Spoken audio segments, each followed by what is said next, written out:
അത് അയാളുടെ ശീലമാണ്, അദ്ദേഹത്തിന്റെ ശീലമാണ്, മുഖ്യമന്ത്രിയുടെ ശീലമാണ്. ഞാൻ പറഞ്ഞുതരാം, വാങ്ങി പുട്ടടിക്കുന്നത് മുഖ്യമന്ത്രിയുടെ പാർട്ടിയുടെ ശീലമാണ്. രക്തസാക്ഷികളുടെ ഫണ്ട് വരെ തട്ടിച്ച് ശീലാക്കുന്നതാണ്. പിന്നെ ചെയ്യാത്ത പ്രവർത്തിക്ക് ഫണ്ട് വാങ്ങിച്ചിട്ട് മകളുടെ അക്കൗണ്ടിലേക്ക് ഇടിപ്പിക്കുന്നതൊക്കെ മുഖ്യമന്ത്രിയുടെ ശീലം. എന്നെ കൊണ്ട് പറയിപ്പിക്കല്ലേ, എന്നെ കൊണ്ട് പറയിപ്പിക്കല്ലേ, ഞാനതൊന്നും പറയാത്ത ആളാണ്. തെരഞ്ഞെടുപ്പ് കാലം ചെയ്യാത്ത ജോലിക്ക് മകളുടെ അക്കൗണ്ടിലേക്ക് പൈസ മേടിച്ച് പുട്ടടിച്ചത് മുഖ്യമന്ത്രിയാണ്. മനസ്സിലായോ? പുട്ടടിച്ചത് മുഖ്യമന്ത്രിയാണ്, മകളുടെ അക്കൗണ്ടിലേക്ക് പൈസ മേടിച്ച്.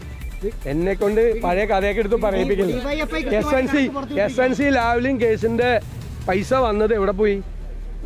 SNC ലാവ്ലിൻ കൊടുത്ത കാശ് എവിടെ പോയി? പോയത്? എവിടേക്കാണ് അടിച്ചു മാറ്റിയത്? അത് പുട്ടടിച്ചതാണ് പിണറായി വിജയൻ. സ്റ്റേറ്റ്മെന്റ്, ബാങ്കിന്റെ അക്കൗണ്ട് സ്റ്റേറ്റ്മെന്റ് വന്നേക്കാന്ന്. എന്താ പ്രശ്നം? അതായത് കേട്ടോ, ഒരു ആപ്പ് വഴിയിട്ട് ബാങ്ക് അക്കൗണ്ടിലേക്കാണ് പൈസ വന്നിരിക്കുന്നത്. ആ ബാങ്കിന്റെ അക്കൗണ്ട് സ്റ്റേറ്റ്മെന്റ് എത്ര രൂപ വന്നു, എത്ര രൂപ പിൻവലിച്ചു. ഞാൻ പറഞ്ഞു, ആകെ സുധാകരേട്ടനുള്ളപ്പോൾ പിൻവലിച്ചത് ആപ്പിന് വേണ്ടിയിട്ട്, ഇപ്പൊ പിൻവലിച്ചത് സ്ഥലം മേടിക്കാൻ വേണ്ടി. അതിൽ